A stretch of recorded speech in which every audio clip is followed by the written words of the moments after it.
So, చాలామంది patients మా దగ్గరకొచ్చినప్పుడు, madam మేము ఐయుఐ ట్రీట్మెంట్ ఒక 2, 3 టైమ్స్ చేయించుకున్నాము. బట్ ఫెయిల్ అయింది. సో, నెక్స్ట్ మేము ఏ ట్రీట్మెంట్ చేయించుకుంటే మనకు సక్సెస్ అవుతుంది? లేదా మాకసలు ఇప్పుడు ఎందుకు మనకు ఐయుఐ ఫెయిల్ అయింది అని చెప్పి చాలామంది పేషెంట్స్ అడుగుతూ ఉంటారు. సో, యూజువల్‌గా ఏంటంటే మనకు ఐయుఐ అంటే ఇంట్రా యూట్రైన్ ఇన్సెమినేషన్.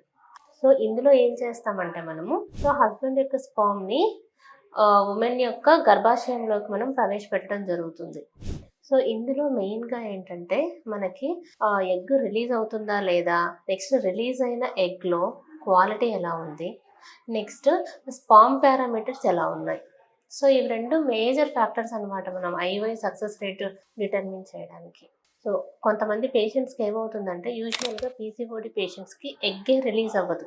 సో, మెయిన్‌గా అటువంటి పేషెంట్స్‌కి మనకేంటంటే ఎగ్ రిలీజ్ అవ్వడానికి టాబ్లెట్స్ ఇచ్చి ఎప్పుడైతే ఎగ్ రిలీజ్ అవుతుందో వాటిని ఫాలిక్యులర్ స్కాన్స్ ద్వారా ట్రాక్ చేస్తాం.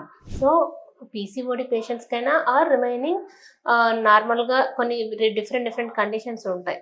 అన్‌ఎక్స్‌ప్లెయిన్డ్ ఇన్‌ఫర్టిలిటీ అని. ఇలాంటి పేషెంట్స్ కూడా మనం ఫాలిక్యులర్ స్కానింగ్ ద్వారా ఎగ్‌ని ట్రాక్ చేసి ఎప్పుడైతే ఎగ్ రిలీజ్ అవుతుందో చూసుకొని, సో, ఆ టైంలో మనము ఈ ఐయుఐ అనేది చేయడం జరుగుతుంది.